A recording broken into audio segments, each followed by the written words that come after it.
Hello everyone, my name is Jamin. Thanks so much for visiting my channel. In this video, I have an HP 15t-dy series laptop. I'm going to show you how to get inside, access your storage. So first thing, power down your computer, make sure that it's off and unplugged from your charger. We're then going to flip your computer over to access the bottom case screws. Now there is a long rubber foot on the top of my screen and the bottom of my screen shown by the blue arrows. You're going to have to take those up to access 3 screws under each one. To get those up, you're going to use a small, very flat pry tool.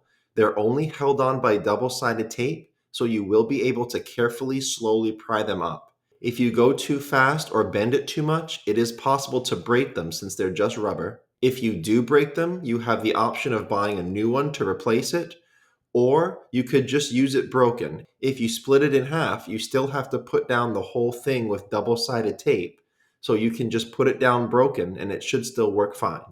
After you get all of your screws up, if you flip the computer over and look at your keyboard or your palm rest area, you'll see a seam in the computer at the edge of your palm rest and your bottom case.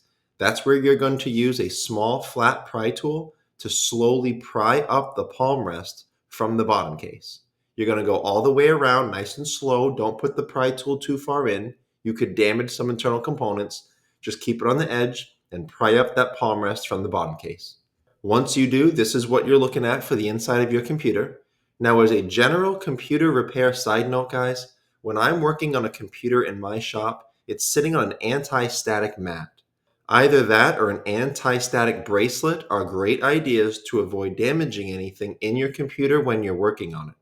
If you would like any help with tools or supplies for your computer project, as well as any upgrade and replacement parts for this specific model computer, I will have a link above, also below in the description, and it will be a list of all those tools and supplies and replacement parts.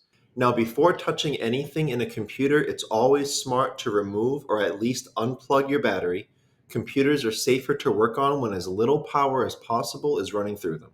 This is your battery right down here near the bottom of my screen.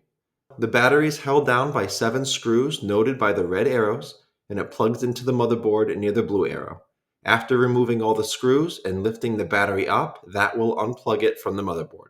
This computer has a single storage port right here. It's an M.2 PCIe NVMe port, Gen 3 solid-state drives. I will have all that information below in the description for your reference, but I will also have several replacement and upgrade options for you in that list I told you about with all of the tools, supplies, and replacement parts for this computer. I will have in that list a 500 gigabyte solid-state drive if you're looking to just replace a bad one maybe and keep the cost as low as possible, but I will also have a 1 terabyte and 2 terabyte upgrade option for you. The way to work this solid-state drive, there's a single screw right here on the right-hand side of it. Once you remove that screw, you can easily pull it out of this port right here.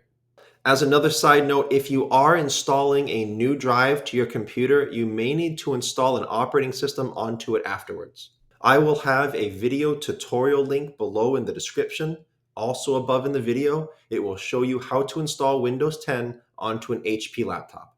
And if the drive you're replacing has gone bad and it may have some data on it you want to recover, keep in mind that it's usually possible to recover data even from bad drives. I will have more information about that below in the description as well. And as long as you're inside your computer, check over here to the left of my screen. This is your RAM.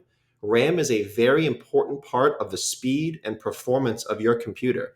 And there's a good amount of RAM upgrades that this computer can handle. So if you want more information about the RAM upgrades, watch the video that pops up when this one's done, and I'll explain more about your RAM. If you have any questions, check out the FAQs below in the description. It could save you some time getting an answer.